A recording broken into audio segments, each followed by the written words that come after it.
It's January 18th.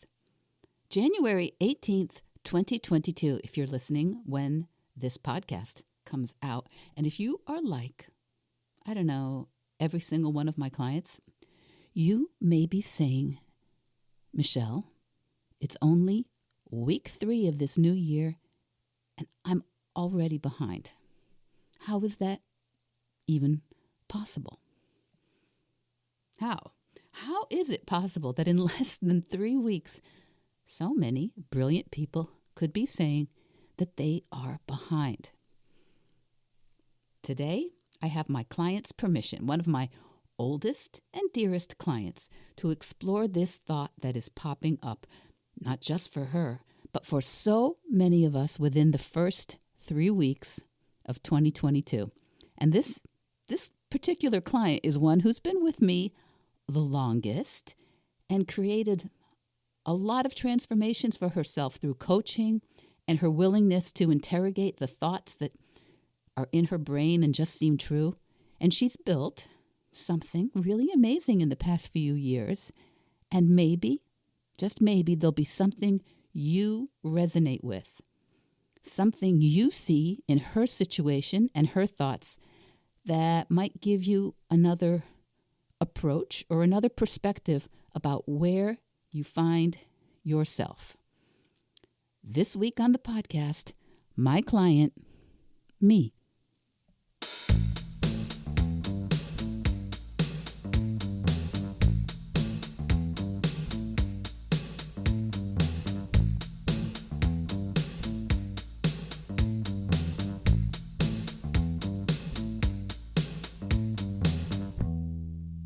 Hello, Vedge Heads, Vedge your besties. Welcome back to Vedge Your Best, the plant-based podcast. My name's Michele Olander. I'm a certified life coach, a practicing vegan, and I'm here every week to encourage you to eat more plants and set an impossible goal, whatever that is for you. Today, it's episode 72, Coaching Yourself with the Model.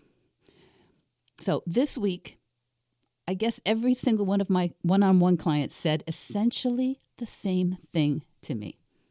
Michele, I'm already behind. I have one client struggling with a home organization project. She has some rooms to organize and declutter before putting her house on the market in the spring. There's another client who thought she would have a higher word count on the book she's writing by now. Another one's lost 3 pounds in 2022, but she wanted to lose 8 by the end of this month. Now, even though it isn't the end of the month yet, she has decided that she's behind. Now, another client is still sometimes drinking cow's milk in her coffee because her favorite coffee place doesn't have the non-dairy creamer she prefers, and she forgets to bring the oat milk creamer that she likes with her. So she's decided to consider that she is behind, rather than notice that this is a huge change from last year and that this is now, as far as I can see, the only animal product that she is still eating. Now, another client has done all her presentations for a brand new business, and she's reached out to all the people, but no, they haven't responded yet, and she is saying she's behind because the leaders of the groups that she wants to partner with are short-staffed and not ready to move forward quite yet. But my client is stuck on making that mean that she is behind. And me, I caught myself right there with them this week. I caught myself in the exact same place. Within the first couple of weeks of 2022, I kept having that intrusive thought, I am behind. And I'm guessing that you may be finding yourself in this situation too. Especially if you've got that nice, clean, shiny new calendar on the wall, or it's a new quarter at work, or a new semester at school for you or your kids. Or maybe you've created some new plan for a goal at home or at work or your health, or adding some new fun or project into your life. And maybe you bought a new notebook. So this is how it goes. My client says, I'm behind. Well, what does that mean? I might ask. Well, it means I'm behind, Michele. I was supposed to be there, and I am only here. So I might say, really? Is that true? Explain to me how you can be behind. So here's where I often, and when I say often, I actually mean always, here's when I often get an exasperated look or reaction. Okay, Michele, I see what you're saying, but I had this plan for my goal, and I am not where I should be on this plan to accomplish this goal. But is that really true? Is this plan the only way that this goal will ever happen? Or is it just one plan? Everyone who has ever accomplished their goals, have they always had one plan and implemented that one plan perfectly from beginning to end with no tweaks, no changes, no updates, nothing changed based on data or feedback or evaluating? I wonder if you'd ask yourself, everyone who ever, say, lost weight, did they lose 1.7 pounds per week each and every single week? Everyone who ever sold a house, did they declutter and clean 2 rooms per week?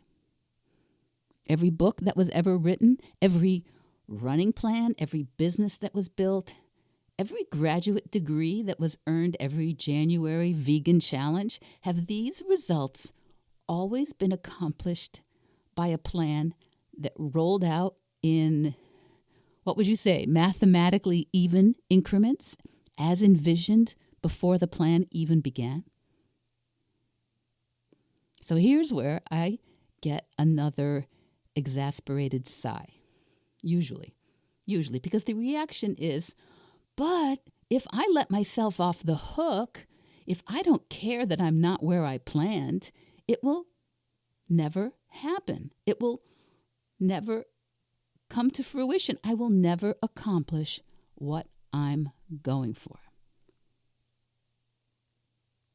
That's it, right? That's the painful thought.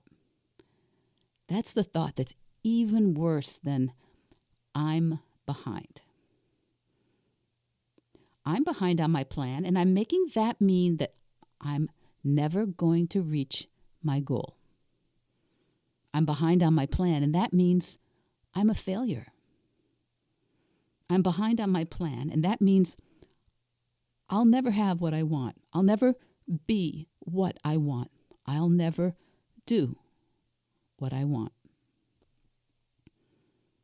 So when we look at the model, remember the model? That's the 5-part awareness framework tool that I discussed a lot more in episode 68, I think. But a quick recap is the model. Line 1, circumstance.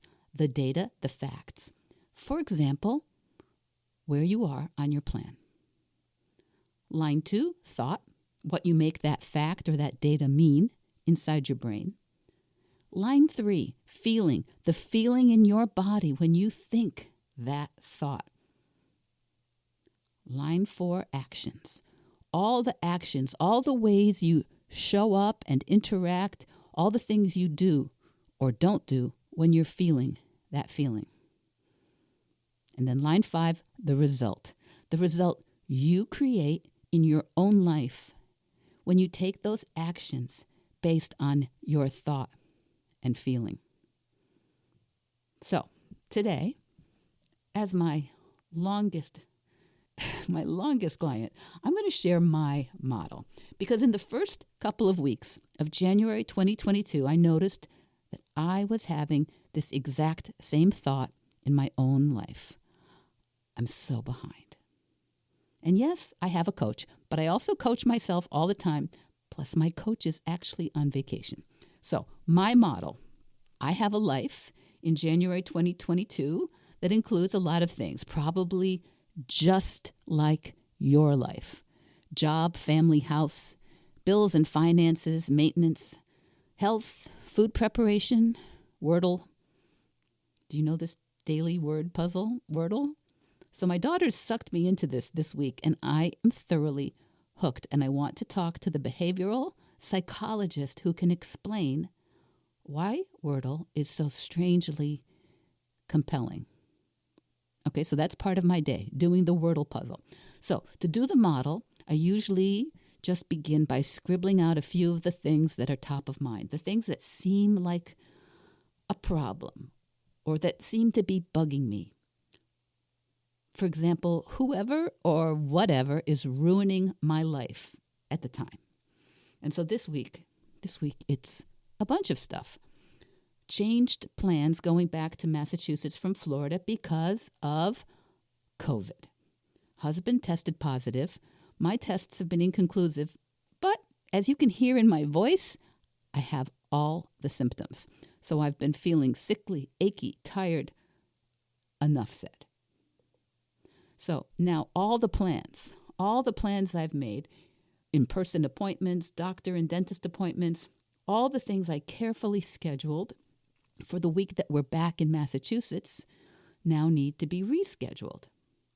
Some of my Zoom appointments with coaching clients changed, and those got rescheduled.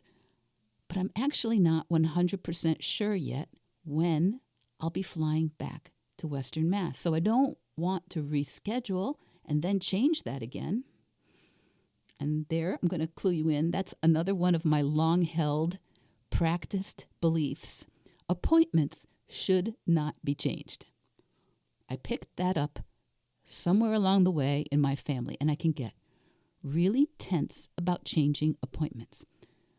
My coach called those unconscious contracts.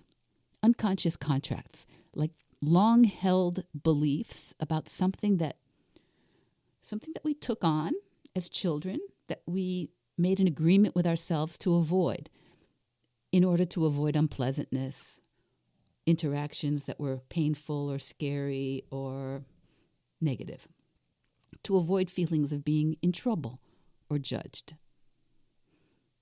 Does any of that resonate for you?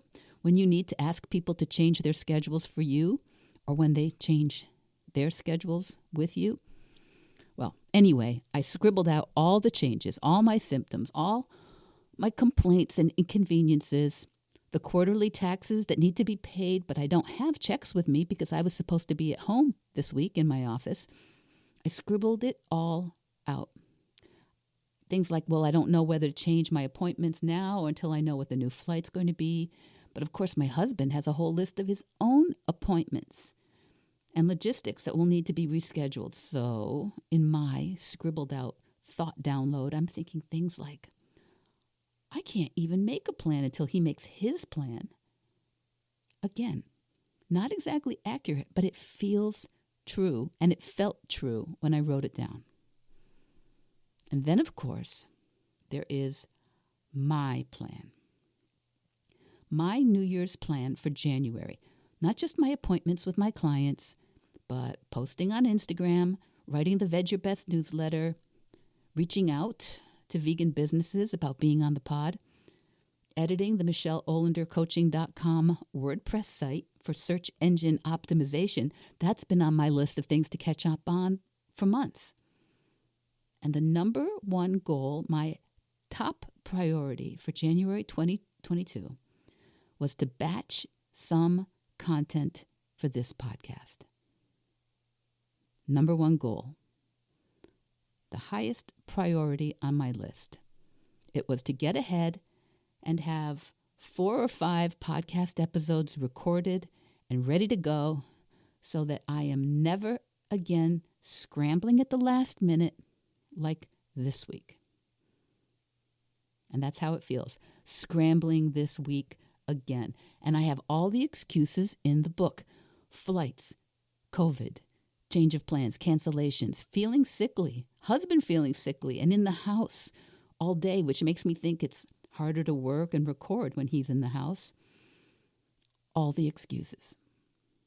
And I can point to the plan that I wrote on my calendar, which says that I was going to record one additional podcast each week so that every month I would have between 3 and 5 extra podcasts recorded. So you can understand where I'm coming from when I look at that plan and I say, oh my gosh, it's only January 18th and I am already behind. I'm behind for January. I'm behind for the year. So remember the model? Circumstance. Let's put it in the model. The circumstance is I had a goal on my January calendar to have recorded, let's say, 4 extra podcasts in January, above and beyond the weekly ones I publish. And I promised my sound guy, Charlie, that I'd be on track. See, I'm adding a lot of drama to my circumstance. Broken promises. Remember, when you're doing your model, your circumstance should be as boring and factual and low drama as humanly possible. So, on my January calendar to-do list, I wrote record 4 extra podcasts. That's what it says on the paper. Now, what's my thought? My thought is I'm behind. I'm behind. But if I'm coaching myself, so what? So what? I'm behind. First of all, it's only January 18. It's still possible to record 4 extra podcasts between now and January 31st, right? Well, yeah, but what? Yeah, but I'm off track. And so what? You're off track. Well, I'm always behind. Now that's interesting. So this isn't a new thing. This isn't about the podcasts this month, is it? This isn't about COVID or feeling sickly or canceling flights and appointments. Let's try it again. On my January calendar to-do list, I wrote record 4 extra podcasts. And the data is that as of today, I have recorded no extra podcasts. So, Michele, what's your thought? Well, my thought is it should be different. I should have recorded one each week. And now I can't. It's the 3rd week. Is that true? Well, how am I supposed to ever build some wiggle room and some ease into my life? How am I supposed to ever get ahead and not be scrambling every single week? Okay. Well, let's answer those questions, Michele. How are you supposed to get ahead and not be scrambling every week? State your thoughts as thoughts, not questions. Okay. My thought is I'll never build wiggle room and ease into my podcasting life. I will never get ahead. I will always be scrambling. So the circumstance, on my January calendar to-do list, I wrote record 4 extra podcasts. And when I think about that, the thought is I will never get ahead. Interesting. So, Michele, how do you feel when you think that? When you look at the plan on your calendar today and you think, I will never get ahead. Now here, listen, we often feel lots of things, sometimes only one, but we want to choose one feeling for this model. And you can do other models with other feelings. But when I think it's January and I will never get ahead, I feel what? Hopeless, angry, victimy? I don't know. Ashamed, annoyed. I feel kind of broken. I feel kind of apathetic, overwhelmed. Okay, I guess I feel kind of hopeless, but mostly I think what I feel is overwhelmed when I think I'll never get ahead with my podcast episodes. Okay. So when I look at my goal on my January calendar and I think I'll never get ahead and I feel overwhelmed, How do I show up? What are my actions when I'm feeling overwhelmed? Well, some of these are very long practiced actions that I take when I'm overwhelmed. I look for things that might make me feel a bit better or a bit more productive. I use my time for lower or low value activities in that attempt to feel a little bit more productive, a little more worthy. Things like I've told you before, I buffer with laundry. I will do housework, emails, paperwork. I will do texts to check in with my family and friends. I will read and research ideas that I might want to write podcasts about in the future. And then I judge myself for being disorganized, or I scroll my phone, or I do Wordle, that word game, for a quick hit of dopamine. And I complain, and maybe I eat something. I look for all the evidence I've accumulated over the past 60 plus years that I'm disorganized and that I don't get ahead. And I make excuses that I'm ADD and that it's not fair that I caught COVID this week of all weeks, and decide that it's impossible to record when my head hurts and my voice is as raspy as it is right now and I'm coughing. Actually, it's not true, but okay. And some actions that I avoid when I'm thinking and feeling overwhelmed, I avoid sitting down and just grinding out the podcast. And I don't focus on the evidence, the facts that I'm not really behind. All the podcasts have got out weekly on time for over 70 weeks. And I don't spend time actually sitting down and planning out some topics. And I don't give myself credit for everything I've accomplished. And I don't ask for help. And I don't brainstorm with someone. So, those are some of the actions, some of the things I do and don't do. What result do I create for myself with those actions? I create more evidence that I will never get ahead. My result, I don't get the podcasts finished ahead of time. And I create a situation to just judge myself unnecessarily harshly about it. And as my coach says, punch myself in the throat about something that is actually optional to think. My thought is I'll never get ahead with my plan. And my result is I do not get ahead with my plan.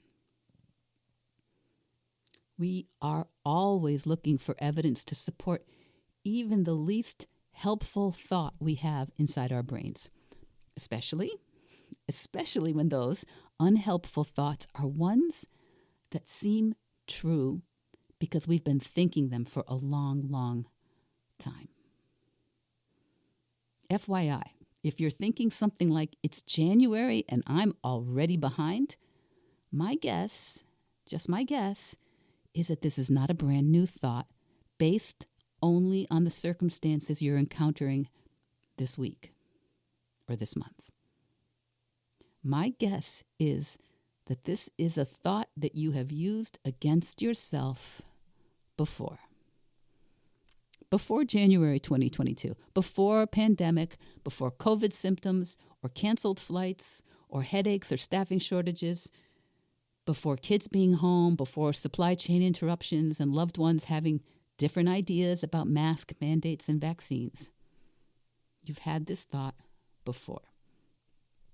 So my client, me, Michele, can use the model to gain some awareness of where I am actually colluding against my best interests. You know, I'm actually colluding against my own best interests with my unmanaged thoughts.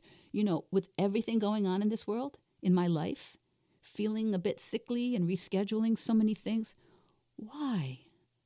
Why would I choose to look at my plan to record extra podcasts in January and think, never mind, I can never get ahead? Right? It's a totally optional thought. But It's a practiced one.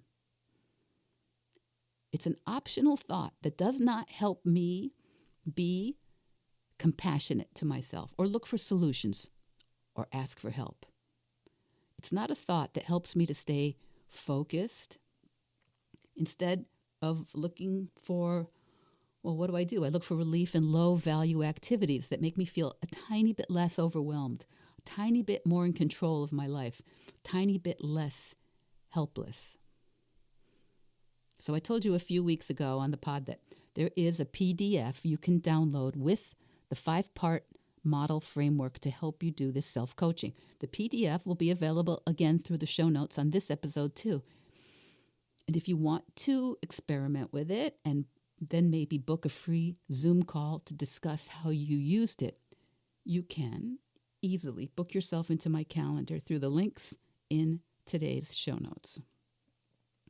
Now, what we did today is what we sometimes call an unintentional model. An unintentional model. It shows how our thoughts are creating our results unintentionally without our full awareness. Now, we can use the model also to create an intentional model to help us create the results that we do want. And we're going to talk about that probably next time. Gives me a chance to use the model to create the results that I do want to illustrate it for you. So remember, your thoughts. Your thoughts are optional. And whether we like it or not, the thoughts that we are routinely thinking are busy creating the results we have in our lives. You know, as one of my fearless clients, not me, said last year, it's not always easy realizing you are the one who's been holding yourself back most. Yes, there are circumstances and issues that complicate our plans, but let's not collude with those circumstances. So more about coaching, more about me and my podcast goals next week. And in the meantime, there's a lot going on, but you've got a lot going on, my friend. You've got it all going on. And where you are on your plan, it's only data. You're not behind. Data is something you can use to fine-tune that plan. I'm going to try and remember it correctly. What is that Thomas Edison quote? I didn't fail. I found 2,000 ways not to make a light bulb first, and then one way to make the light bulb work. Right? What dark room would we be living in if we all gave up in early January when we were behind? Okay, Vedge Heads, Vedge your besties, you've got this. Keep noticing those thoughts. Download the model PDF, play around with it for yourself, and let me know if you want to discuss how to use it in your own life. And hopefully next week, you'll hear my voice back to normal. Vedge Your Best podcast production, music, and editing by Charlie Weinshank. Thanks, Charlie. Before you go, it would mean so much to me and the Vedge Your Best team if you would hit subscribe, leave us a 5-star review, or share with someone you think might be interested. Something about algorithms, it helps bump us up a little in the rankings, and that's the best way to help others find the podcast and for us to find our audience. So, until next week, make it easy and veg your best.